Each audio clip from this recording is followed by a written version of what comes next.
Hi, good morning. Once again, it's me from Red Seju. ഞാൻ ഇന്നിവിടെ വന്നിട്ടുള്ളത് final income tax ടിപ്സുമായിട്ടാണ് for the 5th semester BCom students. ഇതിനു മുമ്പേ ടാക്സിൻ്റെ ഒരു വീഡിയോ ചെയ്തിരുന്നു. അത് university examination point of view എന്നുള്ള രീതിയിലല്ല, പക്ഷേ നമ്മളെല്ലാ കണ്ടൻസ് അതിൻ്റെ അകത്ത് ഉൾപ്പെട്ടിരുന്നു. ഇത് ഞാനിപ്പം എക്സാമിനേഷൻ പോയിൻ്റ് ഓഫ് വ്യൂ എന്നുള്ള രീതിയിൽ എക്സാം ടാക്സ് ടിപ്സ് തന്നെയാണ് അതിന് പേര് കൊടുത്തിട്ടുള്ളത്. അപ്പോൾ കുറച്ച് കുട്ടികൾ ഇൻകം ടാക്സിൻ്റെ ക്ലാസ് കിട്ടുമോ എന്നുള്ളത് ചോദിച്ചത് കൊണ്ടാണ് ഇത് ചെയ്യുന്നത്. സോ നമുക്ക് നേരെ ക്ലാസ്സിലേക്ക് പോവാം. 5th സെമസ്റ്റർ BComൻ്റെ കുട്ടികൾ ഇൻകം ടാക്സ് എക്സാമിന് പോകുന്നതിന് മുമ്പേ ഈ പറയുന്ന എല്ലാ ക്വസ്റ്റ്യൻ ആൻസറും പഠിക്കുകയാണെങ്കിൽ surely you will score the pass mark, at least pass mark. So എല്ലാവരും സപ്പോർട്ട് ചെയ്യുക, സഹകരിക്കുക. So first question, what are the deductions from gross total income under section 80C to 80U under chapter 6A? അപ്പോൾ നമുക്കറിയാം deductions deal ചെയ്യുന്നത് section 80 ആണ്. അപ്പോൾ 80C to 80U വരെയുള്ള deductions എന്തൊക്കെയാണ്, നമുക്ക് ഗ്രോസ് ടോട്ടൽ ഇൻകം നിന്ന് മൈനസ് ചെയ്യാൻ പറ്റുന്ന അലവബിൾ ഡിഡക്ഷൻസ് എന്തൊക്കെയാണെന്നാണ് ചോദിക്കുന്നത്. അപ്പോൾ ഡിഡക്ഷനെ മെയിനായിട്ട് രണ്ട് രീതിയിൽ ഡിവൈഡ് ചെയ്യുന്നുണ്ട്. Deduction in respect of certain payment or contribution and deduction in respect of certain income. അപ്പോൾ deduction in respect of certain payment or കോൺട്രിബ്യൂഷനിൽ first deduction for insurance premium, housing loan etcetera under section 80C. Then contribution to provident fund, superannuation fund, post office saving deposits, etc. are coming under 80C. Then next contribution to provident fund under section 80CCC, triple C ആണ്. Then third one, contribution to notified pension scheme under section 80CCD. Then deduction for medical insurance premium paid under section 80D. Then deduction for maintenance or treatment of disabled dependent under section 80DD. അപ്പോൾ normal disability ആണെങ്കിൽ 75,000ഉം then severe disability, അപ്പോൾ normal disability ആണെങ്കിൽ 40% above and below 85%. Then above 85% ആണെങ്കിൽ അത് severe disability. അങ്ങനെയുള്ള ആൾക്കാർക്ക് 1,25,000 വരെ deduction കിട്ടും ഗ്രോസ് ടോട്ടൽ ഇൻകത്തിൽ നിന്ന്. Deduction four maintenance or treatment of disabled dependent, അതായത് ആ അസസ്സിനെ ഡിപ്പെൻഡ് ചെയ്യുന്ന ഹാൻഡിക്യാപ്ഡായ ഡിസേബിൾഡായ ആൾക്കാർക്ക് അവരെ മെയിൻറ്റെയിൻ ചെയ്യുന്നതിന് വേണ്ടിയിട്ട് കിട്ടുന്നതാണ്. Then deduction in respect of medical treatment of specified diseases under section 80DDB. പ്രത്യേക ടാക്സ് ആക്റ്റിൽ പറഞ്ഞ ഡിസീസസിന് നമ്മൾ ട്രീറ്റ് ചെയ്യുന്നുണ്ടെങ്കിൽ അതിന് ചിലവാകുന്ന നമ്മുടെ മെഡിക്കൽ എക്സ്പെൻസസ് നമുക്ക് ക്ലെയിം ചെയ്യാൻ പറ്റുന്നതാണ്. ദെൻ നെക്സ്റ്റ് പറയുന്നത് വെച്ച് കഴിഞ്ഞാൽ deduction in respect of interest on loan taken for the residential house property under section 80EE. Then next deduction for interest on loan for the higher education under section 80E. Higher എഡ്യൂക്കേഷന് വേണ്ടി loan എടുത്താലോ അല്ലെങ്കിൽ residential house property construct ചെയ്യാൻ വേണ്ടി loan എടുത്താലോ നമുക്ക് deduction claim ചെയ്യാം. Then deduction for donation to fund or charitable institutions, എന്തെങ്കിലും ചാരിറ്റബിൾ ഇൻസ്റ്റിറ്റ്യൂഷൻസ് നമ്മൾ ഡൊണേറ്റ് ചെയ്യുന്നുണ്ടെങ്കിൽ അതിന് നമുക്ക് ഡിഡക്ഷൻ ക്ലെയിം ചെയ്യാം. അപ്പോൾ ദെൻ നെക്സ്റ്റ് പറയുന്നത് deduction for donation to scientific research or scientific research association or research development organisations under section 80GGA. അപ്പോൾ ഇത്രയും കോൺട്രിബ്യൂഷൻ ഓർ പേയ്മെൻറ്റ്സിന് അസസ്സിക്ക് ഡിഡക്ഷൻ ക്ലെയിം ചെയ്യാം. തന്നെ അസസ്സിൻ്റെ ഇൻകത്തിന് നമുക്ക് ഡിഡക്ഷൻ ക്ലെയിം ചെയ്യാൻ പറ്റുന്നത് ഒന്ന്, ഇൻകത്തിൻ്റെ മേലെ deduction in respect of profits and gains from enterprises engage in infrastructural development. Then പിന്നെ പറയുന്നത് income from scientific research organisation. Then hospitals, income from hospitals in rural area under section 80IB. Then profits and gains from enterprises in special areas like Sikkim, Himachal Pradesh, etc. Then income of a cooperative society under section 80P. Then interest on savings deposit under section 80TTA.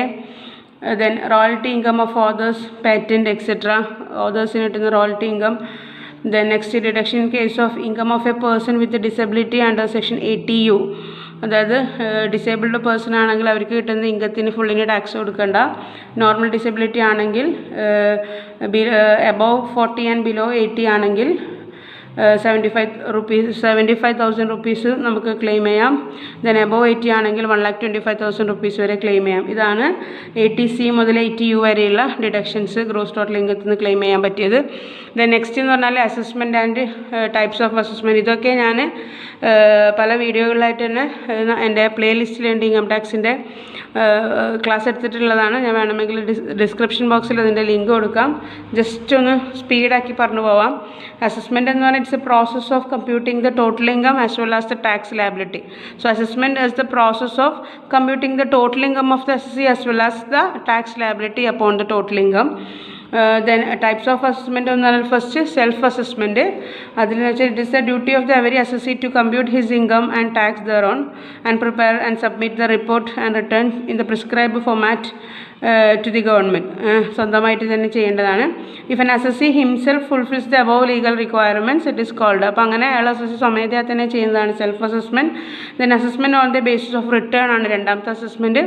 അതിൽ പറയുന്നത് where the return has been filed under section 139 of his own, സ്വന്തമായിട്ടോ voluntary ആയിട്ടോ, അല്ലെങ്കിൽ on a receipt of a notice under section 142 subsection 1, അതായത് compulsory ആയിട്ടോ റിട്ടേണിലൂടെ അതിൻ്റെ അതിലടങ്ങിയിരിക്കുന്ന കണ്ടൻസിൻ്റെ അടിസ്ഥാനത്തിൽ assessing ഓഫീസർക്ക് ബോധിയാൽ നടത്തുന്ന പിന്നെ അസസ്മെൻ്റാണ് assessment on the basis of return എന്ന് പറഞ്ഞാൽ.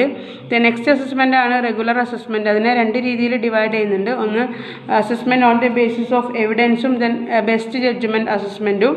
Then regular on the basis of evidence എന്ന് പറഞ്ഞാൽ where the return of income has been filed by the assessee under section 139 subsection 1 or 142 subsection വോളണ്ടറിയിലോ കമ്പൽസറിയിലോ റിട്ടേൺ ഫയൽ ചെയ്ത് കഴിഞ്ഞാൽ if the assessing officer considers that it is necessary to verify the correctness, അത് നോക്കിയിട്ടാകുമ്പോൾ ഇതിൻ്റെ correctness verify ചെയ്യണമെന്ന് assessing ഓഫീസർക്ക് ബോധ്യമായി കഴിഞ്ഞാൽ he may serve a notice on the assessee to appear before him. Notice അയക്കും അസസിക്ക് to appear before him on a specific date or to produce the proper evidence to support the correctness of the return. റിട്ടേണിൻ്റെ correctness ensure ചെയ്യാൻ വേണ്ടിയിട്ട് അയാളോട് വരാൻ പറയും. അപ്പോൾ അങ്ങനെ നടത്തുന്നത് after taking into account all the relevant materials which he has gathered the assessing officer may make the assessment. Such assessment is called assessment on the basis of evidence. Then അതിൽ വരുന്ന മറ്റേതാണ് best judgement assessment. Best judgement assessment വേറൊരു പേരാണ് ex parte assessment. അതായത് it is an assessment made by the assessing officer to the best of his judgment after taking into account all the relevant information which he has gathered in, അതായത് assessing officer തൻ്റെ ഇൻഫർമേഷൻ്റെ അയാൾ collect ചെയ്ത ഇൻഫർമേഷൻ്റെ എക്സ്പ്ലനേഷൻ്റെ അടിസ്ഥാനത്തിൽ അയാൾ സ്വന്തം തന്നെ without the cooperation of the അസസിൻ്റെ കോപ്പറേഷൻ ഇല്ലാതെ തന്നെ സ്വന്തമായിട്ട് ചെയ്യുന്ന according to the best of his knowledge and information അങ്ങനെ ചെയ്യുന്ന അസസ്മെൻ്റാണ് ബെസ്റ്റ് ജഡ്ജ്മെൻറ്റ് അസസ്മെൻറ്റ്. ഇതിൻ്റെ വേറൊരു പേരാണ് എക്സ് പാർട്ടി അസസ്മെൻറ്റ്. എന്തുകൊണ്ടാണെന്ന് വെച്ച് കഴിഞ്ഞാൽ it is so called because it is this assessment is made without the cooperation of the assessee concern. അപ്പോൾ ഇതാണ് ബെസ്റ്റ് ജഡ്ജ്മെൻറ്റ് അസസ്മെൻറ്റ്. അപ്പോൾ എങ്ങനെയുള്ള സിറ്റുവേഷനിലാണ് ഈ ബെസ്റ്റ് ജഡ്ജ്മെൻറ്റ് അസസ്മെൻറ്റ് നടത്തുകയെന്ന് വെച്ച് കഴിഞ്ഞാൽ assessing officer fails to file the return of the assessee fails to file the return of income either voluntarily or compulsorily, then where the assessing officer asked the assessee to produce accounts and documents, and if he fails to do so, then where the assessing officer has asked the assessee to get the accounts audited and furnish the audited report within the specified time, but the assessee has failed to do so, ചെയ്തിട്ടില്ല എങ്കിൽ then where the assessee has filed the return of income but the assessing officer is not satisfied about the correctness, then where the assessing officer find it difficult to compute the income of the assessee correctly due to the irregular and faulty method of accounting adopted by the assessee തെറ്റായ accounting methods ഉപയോഗിച്ചത് കാരണം assessing ഓഫീസർക്ക് തൻ്റെ statements അസസീൻ്റെ statements കറക്റ്റായ രീതിയിൽ check ചെയ്യാൻ പറ്റിയിട്ടില്ല എങ്കിൽ assess ചെയ്യാൻ പറ്റിയിട്ടില്ല എങ്കിൽ ഇങ്ങനെയുള്ള സിറ്റുവേഷനിലൊക്കെയാണ് ബെസ്റ്റ് ജഡ്ജ്മെൻറ്റ് അസസ്മെൻറ്റ് നടത്തുന്നത്. ദെൻ നെക്സ്റ്റ് ക്വസ്റ്റ്യൻ എന്ന് പറയുന്നത് what is written and what are the types of return ആണ്. അപ്പോൾ റിട്ടേൺ എന്ന് പറഞ്ഞാൽ return of income is a statement in the prescribed form and verified in the prescribed manner containing the particulars of income deduction exemption etcetera. അതായത് it's a statement, അതിൽ നമ്മൾ ഇൻകത്തിൻ്റെ details, deductions, exemptions etcetera അടങ്ങിയ ഒരു സ്റ്റേറ്റ്മെൻറ്റാണ് return of income. Then next പറയാനുള്ളത് types of return ആണ്. അതിൽ നമ്മൾ പറയേണ്ടത് വോളണ്ടറി റിട്ടേൺ ഒന്നാമത്തത്. വോളണ്ടറി റിട്ടേൺ എന്ന് പറഞ്ഞാൽ അസസി സ്വമേധയാ തന്നെ തൻ്റെ ടോട്ടൽ ഇൻകം കണ്ടുപിടിച്ച് അതിൻ്റെ മേലുള്ള ടാക്സൊക്കെ കണ്ടുപിടിച്ച് ആ പറഞ്ഞ ഡേറ്റിന് മുമ്പേ തന്നെ സ്വമേധയാ വോളണ്ടറി ആയിട്ട് അസസിങ് ഓഫീസർക്ക് പ്രൊഡ്യൂസ് ചെയ്യുന്ന റിട്ടേൺ ആണ് വോളണ്ടറി റിട്ടേൺ എന്ന് പറഞ്ഞാൽ. ദെൻ നെക്സ്റ്റ് പറയാനാണ് return of losses under section 139 subsection 3 എന്ന് പറഞ്ഞാൽ. അപ്പോൾ റിട്ടേൺ ഓഫ് ലോസ് എന്ന് പറഞ്ഞാൽ നമ്മൾക്ക് ഏതെങ്കിലും ഹെഡിൽ ലോസ് സംഭവിച്ചിട്ടുണ്ടെങ്കിൽ, അതായത് if a person who has sustained loss from the business or profession, business ഹെഡിലോ പ്രൊഫഷൻ ഹെഡിലോ അല്ലെങ്കിൽ ക്യാപിറ്റൽ ഗെയിൻ ഹെഡിലോ നമുക്ക് ഏതെങ്കിലും ലോസ് സംഭവിച്ചിട്ടുണ്ടെങ്കിൽ അത് നമുക്ക് ക്യാരി ഫോർവേഡ് ചെയ്യാൻ പറ്റും. അങ്ങനെ ക്യാരി ഫോർവേഡ് ചെയ്യണമെന്നുണ്ടെങ്കിൽ assessee he should furnish the return of loss in the prescribe form within the time allowed. ആ പറഞ്ഞ ടൈമിൻ്റെ ഉള്ളിൽ റിട്ടേൺ ഓഫ് ലോസ് സബ്മിറ്റ് ചെയ്യണം അണ്ടർ സെക്ഷൻ 139 സബ്സെക്ഷൻ 1 പ്രകാരം. അപ്പോൾ ഇതിനാണ് റിട്ടേൺ ഓഫ് ലോസ് എന്ന് പറയുന്നത്. ദെൻ നെക്സ്റ്റ് പറയുന്നതാണ് belated or delayed return of income under section 139 subsection 4. അതായത് ബിലേറ്റഡ് റിട്ടേൺ എന്ന് പറഞ്ഞാൽ if a person has not furnish his return for any previous year within the due date, ആ പറഞ്ഞ ഡേറ്റിൻ്റെ ഉള്ളിൽ റിട്ടേൺ ഓഫ് ഇൻകം ഫർണിഷ് ചെയ്തിട്ടില്ല under section 139 subsection 1 or within the time allowed by the notice issued under section 142 subsection 1, കമ്പൽസറിയോ വോളണ്ടറിയോ time notice issue ചെയ്തിട്ടും submit ചെയ്തിട്ടില്ലെങ്കിൽ he can still furnish the same at any time within 1 year from the end of the relevant assessment year. Assessment year തീരുന്നതിൻ്റെ തൊട്ട് മുമ്പേയുള്ള ഒരു വർഷം, അല്ലെങ്കിൽ or before the completion of the assessment complete ചെയ്യുന്നതിന് മുമ്പിലെ which ever is earlier, ഏതാണോ ആദ്യം സംഭവിക്കുന്നത് അപ്പം വൈകിട്ടുള്ള റിട്ടേൺ പ്രൊഡ്യൂസ് ചെയ്യാൻ വേണ്ടി പറ്റും. ആ റിട്ടേണിനെയാണ് belated return or delayed return എന്ന് പറയുന്നത്. ദെൻ നെക്സ്റ്റ് റിട്ടേൺ പറയുന്നത് revised return of income under section 139 subsection 5. അതിൽ പറയുന്നത് വെച്ചാൽ if a person after filing a return of income either voluntary or compulsorily or in response to notice he discovers that there has been any omission or wrong statement in the return. അതായത് voluntary റിട്ടേണോ compulsory റിട്ടേണോ file ചെയ്തതിന് ശേഷം പിന്നീട് അതിൽ എന്തെങ്കിലും omissions അല്ലെങ്കിൽ wrong സ്റ്റേറ്റ്മെൻറ്റോ ഒക്കെ കാണുകയാണ്, discover ചെയ്യുകയാണെങ്കിൽ he may furnish A revised return.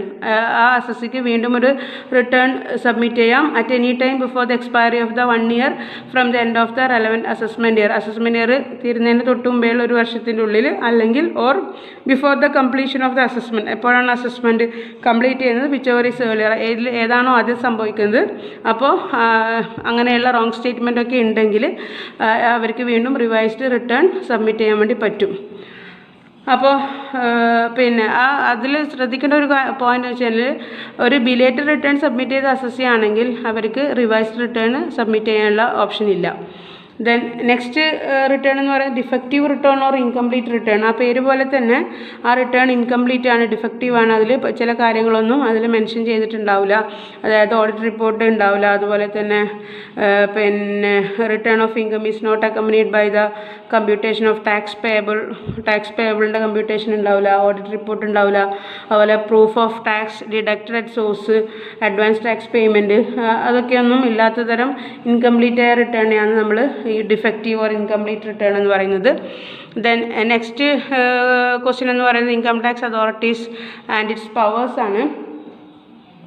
അപ്പോൾ next question income tax authorities and powers, ഇതൊക്കെ എൻ്റെ ചാനലിലുണ്ട്. എൻ്റെ ഡിസ്ക്രിപ്ഷൻ ബോക്സിൽ ലിങ്ക് ഇടാം, നിങ്ങളത് നോക്കാം. അപ്പോൾ ഇൻകം ടാക്സ് അതോറിറ്റീസ് നമ്മൾ സ്റ്റാർട്ട് ചെയ്യുന്നത് അതിൻ്റെ ഹയസ്റ്റ് അതോറിറ്റി CBDT മുതൽ അതിൻ്റെ last inspectors of income tax വരെയുള്ള ഒരു ചെയിൻ ഓഫ് ഹയറാർക്കിയാണ് ഇൻകം ടാക്സ് അതോറിറ്റി എന്ന് പറയുന്നത്. അതിൽ ഏറ്റവും സുപ്രീമായിട്ടുള്ള അതോറിറ്റിയാണ് CBDT എന്ന് പറയുന്നത്. ആ CBDT ആണ് എല്ലാ ഡയറക്റ്റ് ടാക്സിൻ്റെ എല്ലാ കാര്യങ്ങളും ഗവേൺ ചെയ്യുന്നത്. അപ്പോൾ ആ CBDTക്കുള്ള പ്രത്യേക പവേഴ്സ് ഉണ്ട്, അത് എക്സാമിന് ചോദിക്കാൻ പോസിബിലിറ്റി ഉണ്ട്, അത് നിങ്ങൾ നോക്കുക. ദെൻ നെക്സ്റ്റ് ചോദിക്കാൻ സാധ്യതയുള്ളത് what is tax holiday. Tax holiday എന്ന് പറഞ്ഞാൽ ഒരു ടൈം പീരീഡാണ്. It is a period during which an assessee gets exemption from the tax payment. ആ പീരീഡിൽ അസസിക്ക് ടാക്സ് കൊടുക്കണ്ട, ആ പീരീഡിനെയാണ് ടാക്സ് ഹോളിഡേ എന്ന് പറയുന്നത്. എന്തുകൊണ്ടാണെന്ന് വെച്ച് കഴിഞ്ഞാൽ government allows tax holidays to different business for the initial years of their functioning in order to encourage the production of such business. അതായത് ബിസിനസ് തുടങ്ങിയ ഇനീഷ്യൽ കാലഘട്ടത്തിൽ ചില ബിസിനസ്സിന് ഗവൺമെൻറ് ടാക്സ് എക്സംഷൻ അലൗ ചെയ്ത് കൊടുക്കും. അപ്പോൾ എത്ര കാലം വരെയാണോ അങ്ങനെ ടാക്സ് എക്സംഷൻ അലൗ ചെയ്യുന്നത് ആ ഒരു ടൈം പീരീഡാണ് ടാക്സ് ഹോളിഡേ എന്ന് പറഞ്ഞാൽ. ഇനി നെക്സ്റ്റ് ചോദിക്കാൻ സാധ്യതയുള്ളത് വാട്ട് ഇസ് പാൻ അറിയാം എല്ലാവർക്കും. പെർമനൻറ്റ് അക്കൗണ്ട് നമ്പർ എന്നാണ് പാൻ്റെ short expanded form. Assessing officer allot PAN to a person who has applied. ആരൊക്കെയാണ് അപ്ലൈ ചെയ്ത് അവർക്കെല്ലാം കൊടുക്കുന്ന ഇതാണ് PAN card. Its main purpose is to identify the assessee regarding the tax matters. Main purpose എന്ന് പറഞ്ഞാൽ അസസിനെ identify ചെയ്യാൻ വേണ്ടിയിട്ടാണ്. PAN has 10 alphanumeric characters issued by the Income Tax Department in the form of a laminated card.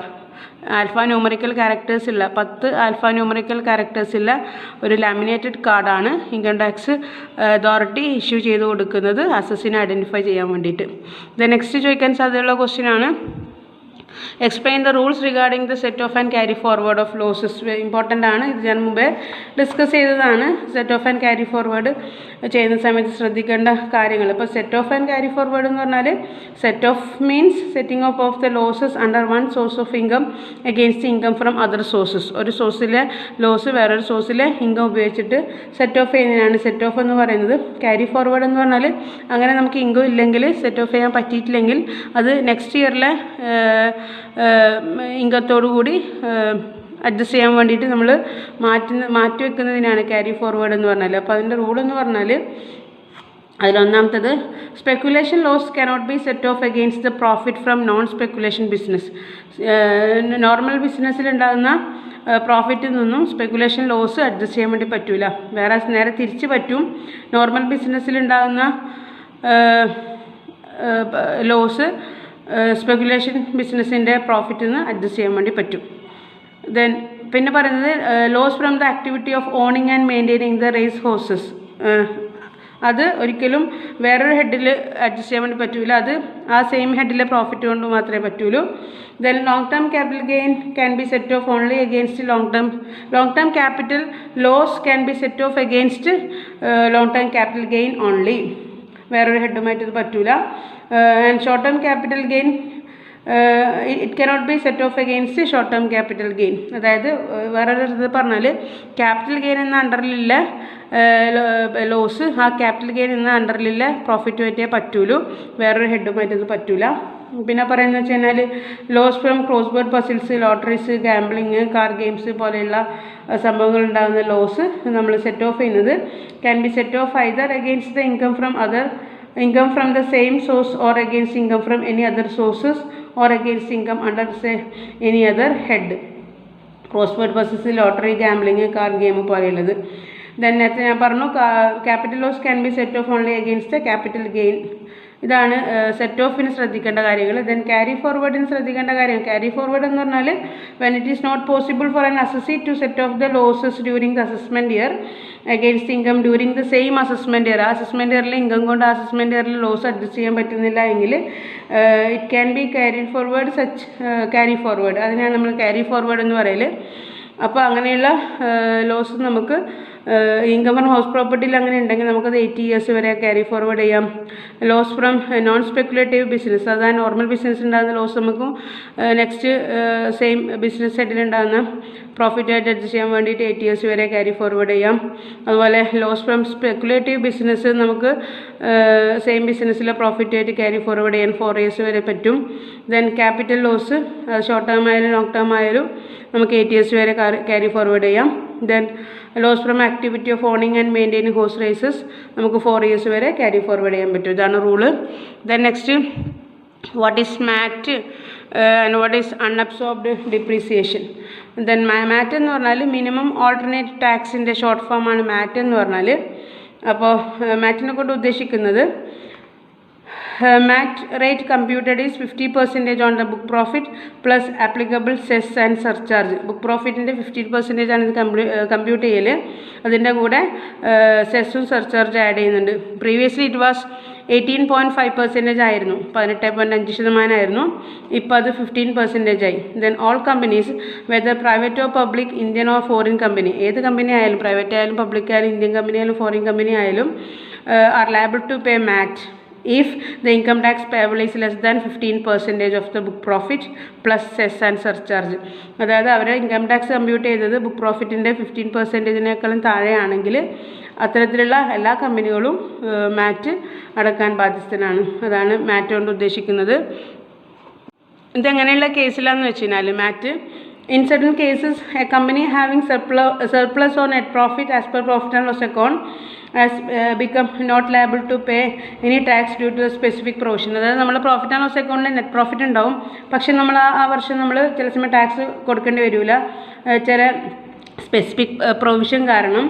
അതായത് for example പറയുകയാണെങ്കിൽ company which has a net profit of 100 crore net പ്രോഫിറ്റിലൊരു company can completely escape from tax നിന്ന് escape ചെയ്യും if it has brought forward business losses or brought forward depreciation equal to such net profit. അത്രയും net പ്രോഫിറ്റിന് equal ആയിട്ട് broad forward ലോസോ അല്ലെങ്കിൽ ഡിപ്രീസിയേഷനോ unabsorbed ഡിപ്രീസിയേഷനോ broad forward ചെയ്തിട്ടുണ്ടെങ്കിൽ നമ്മൾ ഇപ്പോഴുള്ള current പ്രോഫിറ്റിന് exactly equal amount ആണെങ്കിൽ നമ്മൾ പ്രോഫിറ്റ് ഉണ്ടായാൽ പോലും ചില സമയം നമ്മൾ ടാക്സ് കൊടുക്കുന്നത് എസ്കേപ്പ് ചെയ്യും. അപ്പോൾ അങ്ങനെ എസ്കേപ്പ് ചെയ്യുന്നത് ഒഴിവാക്കാൻ വേണ്ടിയിട്ടാണ് in order to avoid such a situation under section 11(5)(j)(b) പ്രകാരമാണ് മിനിമം ഓൾട്ടർനേറ്റ് ടാക്സ് കൊണ്ടുവന്നത്. പ്രീവിയസ്ലി ഇത് 18.5% ഓഫ് ദ ബുക്ക് പ്രോഫിറ്റ് ആയിരുന്നു. ഇപ്പോൾ അത് 15% ഓഫ് ദ ബുക്ക് പ്രോഫിറ്റ്, അതിൻ്റെ കൂടെ plus cess and surcharge add ചെയ്യണം. നെക്സ്റ്റ് ക്വസ്റ്റ്യൻ എന്ന് പറഞ്ഞാൽ ക്ലബിംഗ് ഓഫ് ഇൻകം ആണ്. അറിയാം, ക്ലബിംഗ് ഓഫ് ഇൻകം എന്ന് പറഞ്ഞാൽ അറിയാം, ഒരു അസസി തൻ്റെ ഇൻകത്തിന് മാത്രമല്ല സം അതർ പേഴ്സൺസിൻ്റെ ഇൻകം കൂടെ അസസിൻ്റെ ഇൻകത്തിൻ്റെ കൂടെ ജോയിൻ ടുഗദർ ചെയ്യും, അല്ലെങ്കിൽ ക്ലബ് ചെയ്യും, അല്ലെങ്കിൽ ആഡ് ചെയ്യും. ആ ഒരു പ്രോസസ്സിനാണ് ക്ലബിംഗ് എന്ന് പറയുന്നത്. അപ്പോൾ ഈ ക്ലബ് ചെയ്യുമ്പോൾ മൈനർ ചൈൽഡിൻ്റെ ഇൻകം നമ്മൾ ക്ലബ് ചെയ്യുന്നുണ്ടെങ്കിൽ കുറച്ച് കാര്യങ്ങൾ ശ്രദ്ധിക്കാനുണ്ട്. അപ്പോൾ മൈനർ പേഴ്സൻ്റെ ഇൻകം പൊതുവെ പാരൻറ്റിനോടാണ് ക്ലബ് ചെയ്യുക. അപ്പോൾ അത് ക്ലബ് ചെയ്യുമ്പോൾ ആരെ ഇൻകാണോ കൂടുതലുള്ളത് അവർ ഇൻകത്തോടായിട്ടാണ് ക്ലബ് ചെയ്യുക. ഇത് മദർ അല്ലെങ്കിൽ ഫാദർ ക്ലബ് ചെയ്യുക. ഇനി ആ സമയത്ത് ഫാദറും മദറും തമ്മിലുള്ള മാരേജ് റിലേഷൻ സബ്സ്റ്റിറ്റ്യൂട്ട് ചെയ്യുന്നില്ല എങ്കിൽ ആരാണോ കുട്ടീനെ നോക്കി വളർത്തുന്നത് അവരുടെ ഇൻകത്തിനോടുകൂടി ക്ലബ് ചെയ്യണം. ഇനി അതല്ല, ഈ മൈനർ ഇൻകം ഏൺ ചെയ്യുന്ന ഇൻകം ആ മൈനർ ഇൻകത്തിൻ്റെ സ്പെഷ്യലൈസ്ഡ് നോളജ് ഉപയോഗിച്ച് സ്കില്ല് ഉപയോഗിച്ചിട്ട് ചെയ്യുന്നതാണെങ്കിൽ അത്തരത്തിൽ ഇൻകം ക്ലബ് ചെയ്യാൻ പാടില്ല. പിന്നെ അതുപോലെ തന്നെ ഈ മൈനർ പേഴ്സൺ ഒരു ഹാൻഡിക്യാപ്ഡ് ആണെങ്കിൽ ഡിസേബിൾഡ് ആണെങ്കിൽ ആ കുട്ടീൻ്റെ ഇൻകം പാരൻ്റ് ഇൻകത്തോട് ക്ലബ് ചെയ്യാൻ പാടില്ല. സോ ഇതാണ് മൈനർ ഇൻകം ക്ലബ് ചെയ്യുമ്പോൾ ശ്രദ്ധിക്കേണ്ട കാര്യങ്ങൾ. പിന്നെ പറയാനുള്ളതെന്ന് വെച്ച് കഴിഞ്ഞാൽ problems regarding the set off and carry forward. അപ്പോൾ ഞാൻ നേരത്തെ പറഞ്ഞ പോലെ സ്പെക്കുലേഷൻ ലോസും ഹോഴ്സ് റേസും ക്യാപിറ്റൽ ഗെയിൻ ലോസും ഹൗസ് പ്രോപ്പർട്ടി ലോസും അതിലൊക്കെ തരും. ഇത് നിങ്ങൾ ഏതൊക്കെ ഹെഡിനോടാണ് അത് ക്യാരി ഫോർവേഡ് ചെയ്യുന്നത് അറിയാൻ വേണ്ടിയിട്ടാണ് അങ്ങനെയുള്ള ക്വസ്റ്റ്യൻ തരുന്നത്. പിന്നെ ചോദിക്കാൻ സാധ്യതയുള്ള ക്വസ്റ്റ്യനാണ് അസസ്മെൻറ്റ് ഓഫ് ഇൻഡിവിജ്വൽ ഇൻകം എങ്ങനെയാണ് കാൽക്കുലേറ്റ് ചെയ്യുക, ദെൻ കോപ്പറേറ്റീവ് സൊസൈറ്റീൻ്റെ ഇൻകം എങ്ങനെയാണ്, then income from other source എങ്ങനെയാണ് കാൽക്കുലേറ്റ് ചെയ്യുക. അപ്പോൾ നിങ്ങൾ ശ്രദ്ധിക്കേണ്ട കാര്യം, ഇൻഡിവിജ്വലിൻ്റെ ഇൻകം അസസ് ചെയ്യുന്ന ക്വസ്റ്റ്യനാണ് പ്രോബ്ലത്തിന് ചോദിച്ചിട്ടുണ്ടെങ്കിൽ നിങ്ങൾ കഴിഞ്ഞ ഇയറിൽ പഠിച്ച ടാക്സിൻ്റെ ഓൾമോസ്റ്റ് എല്ലാ പ്രൊവിഷൻസും നിങ്ങൾ അറിഞ്ഞിരിക്കണം. അതായത് ഇൻഡിവിജ്വൽ ഇൻകം ചെയ്യുമ്പോൾ ചില സമയം അതിൻ്റെ അകത്ത് അഡ്ജസ്റ്റ്മെൻറ്റിൽ നമ്മൾ പണ്ട് പഠിച്ച കാർപ്പ് റെക്വിസിറ്റ് ഉണ്ടാവാം, റെൻറ്റ് ഫ്രീ അക്കോമഡേഷൻ ഉണ്ടാവാം, എൻ്റർടൈൻമെൻറ്റ് അലവൻസ് ഉണ്ടാവാം, ഗ്രാറ്റുവിറ്റി ഉണ്ടാവാം, പ്രോവിഡൻറ്റ് ഫണ്ടിൻ്റെ കാൽക്കുലേഷൻസ് ഉണ്ടാവാം. ദെൻ ഇതുപോലെ HRൻ്റെ ഹൗസ് റെൻ്റ് അലവൻസിൻ്റെ കാൽക്കുലേഷൻസൊക്കെ ഇൻഡിവിജ്വലിൻ്റെ ഇൻകം ടോട്ടൽ ഇൻകം കണ്ടുപിടിക്കുമ്പോൾ ഉണ്ടാവും. അപ്പോൾ ഇങ്ങനെയുള്ള കാര്യങ്ങളൊക്കെ നമ്മൾ പ്രീവിയസ് ടാക്സിൻ്റെ നോട്ട്സും ടെക്സ്റ്റൊക്കെ റെഫർ ചെയ്തിട്ട് ചെയ്യേണ്ടി വരും. എന്നാലേ ഫൈനൽ ഇൻഡിവിജ്വലിൻ്റെ ഇൻകം കാൽക്കുലേറ്റ് ചെയ്യാൻ പാടുള്ളൂ. അപ്പോൾ നമ്മളങ്ങനെ ഫൈനൽ ഇൻഡിവിജ്വലിൻ്റെ അസസ്മെൻറ്റ് കംപ്ലീറ്റ് ചെയ്തതിന് ശേഷം നമ്മൾ ആ വരുന്ന ടാക്സിൻ്റെ എമൗണ്ട് അപ് ടു 2,50,000 ആണെങ്കിൽ ടാക്സ് കൊടുക്കേണ്ട. ദെൻ 2,50,000 to 5 lakh ആണെങ്കിൽ 5% ടാക്സ് കൊടുക്കണം. ദെൻ 5 lakh to 10 lakh ആണെങ്കിൽ 20% ടാക്സ്. ദെൻ അബൌട്ട് 10 lakh ആണെങ്കിൽ 30%. ദെൻ അതൊക്കെ കണ്ടതിന് ശേഷം ഫൈനലി നമുക്ക് കിട്ടുന്ന എമൗണ്ട് ഉണ്ടാവുമല്ലോ ടാക്സ് ലയബിലിറ്റി എന്ന് പറയുന്നത്, അതിൻ്റെ മേലെ ഇപ്പോഴത്തെ റേറ്റ് പ്രകാരം HEC that is health and education cess at the rate of 4% add ചെയ്യണം. അങ്ങനെ ആഡ് ചെയ്തതിന് കിട്ടുന്ന ഫൈനൽ എമൗണ്ടാണ് നമ്മളെ ഫൈനൽ ടാക്സ് ലയബിലിറ്റി എന്ന് പറഞ്ഞാൽ. അതുപോലെ കോപ്പറേറ്റീവ് സൊസൈറ്റിനുള്ള സെക്ഷൻ 80 പ്രകാരം എന്തൊക്കെ ഡിഡക്ഷൻസാണ് നമുക്ക് കിട്ടുന്നതെന്നൊക്കെ മനസ്സിലാക്കിയതിന് ശേഷം അതിൻ്റെ എങ്ങനെ ടോട്ടൽ ഇൻകം കാൽക്കുലേറ്റ് ചെയ്യണം. Then income from other sources ഏതൊക്കെ ഐറ്റംസാണ് അതിൽ ഉൾപ്പെടുത്തേണ്ടത് എന്നുള്ള കാര്യങ്ങളൊക്കെ വായിച്ച് മനസ്സിലാക്കാം. ദെൻ നെക്സ്റ്റ് ചോദിക്കാൻ സാധ്യതയുള്ള question, what is PAYE? PAYE capital letter PAYE. PAYE എന്ന് പറഞ്ഞാൽ പേ ആസ് യു ഏൺ എന്നാണ് അതിൻ്റെ expanded form. Pay as you earn. അപ്പോൾ എന്താണ് ഇങ്ങനെ പറഞ്ഞാൽ, in certain cases an SSC has to pay tax in advance. നമ്മൾ അഡ്വാൻസ് ആയിട്ട് ടാക്സ് കൊടുക്കും. That is probable tax liability for the assessment year shall be estimated in advance and the same shall be paid to the government. The same assessment yearൻ്റെ tax നമ്മൾ probable tax നമ്മൾക്ക് അറിയില്ല ഇത് exact ആണോ. അപ്പോൾ നമ്മളൊരു ഏകദേശം ഒരു എസ്റ്റിമേഷൻ നടത്തിയിട്ട് ആ സെയിം അസസ്മെൻറ്റ് ഇയറിൻ്റെ ടാക്സ് നമ്മൾ assessment probable tax liability for the assessment year shall be estimated in advance and the same shall be paid to the government during the previous year itself. അതായത് വരാൻ പോകുന്ന assessment ഇയറിൻ്റെ കൊടുക്കേണ്ട tax നമ്മൾ concern previous year income earn ചെയ്യുന്ന previous ഇയറിൽ തന്നെ നമ്മൾ estimation നടത്തിയിട്ട് ടാക്സ് കൊടുക്കുന്നത്. പ്രീവിയസ് ഇയർ ഇറ്റ്സെൽഫ് തന്നെ ടാക്സ് കൊടുക്കുന്നതാണ് അഡ്വാൻസ് പേയ്മെൻറ്റ് എന്ന് പറഞ്ഞാൽ. സോ അതിനെയാണ് നമ്മൾ ചുരുക്കിയിട്ട് pay as you earn scheme എന്ന് പറയുന്നത്. It is so called because SSC pays the tax on the income in the same previous year itself. Same previous ഇയറിൽ തന്നെ SSC ടാക്സ് കൊടുക്കുന്നതിനെയാണ് ടാക്സ് കൊടുക്കുന്നത് കൊണ്ടാണ് അഡ്വാൻസ് പേയ്മെൻറ്റ് ഓഫ് ടാക്സ് അല്ലെങ്കിൽ പേ as you earn എന്ന് പറയുന്നത്. Then next ചോദിക്കാൻ സാധ്യതയുള്ള ക്വസ്റ്റ്യനാണ് what is TDS and TCS. Tax deducted at source and tax collected at source. TDS is the tax which is deducted on a payment made by a company to an individual in case the amount exceeds a certain limit. അതായത് നമ്മളെ income ഒരു certain ലിമിറ്റിന് exceed ചെയ്യുന്ന സമയത്ത് നമുക്ക് പിന്നെ amount salary കിട്ടുമ്പം തന്നെ അല്ലെങ്കിൽ നമുക്ക് പേയ്മെൻറ്റ് നടത്തുമ്പം തന്നെ എംപ്ലോയർ അവിടുന്ന് പിടിച്ചു വെക്കുന്നതാണ് TDS എന്ന് പറഞ്ഞാൽ.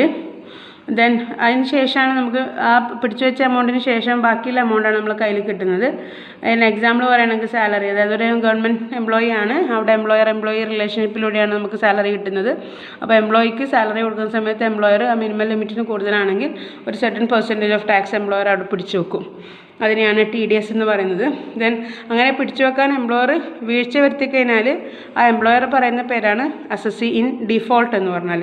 സ്റ്റാറ്റ്യൂട്ടറി ഒബ്ലിഗേഷൻസ് ഫുൾഫിൽ ചെയ്യാൻ വീഴ്ച വരുത്തിയാൽ നമ്മൾ പറയുന്ന പേരാണ് SSC in default. Then TCS എന്ന് പറഞ്ഞാൽ TCS is the tax which is collected by the sellers while selling something to the buyers like timber, scrap material, wood etc.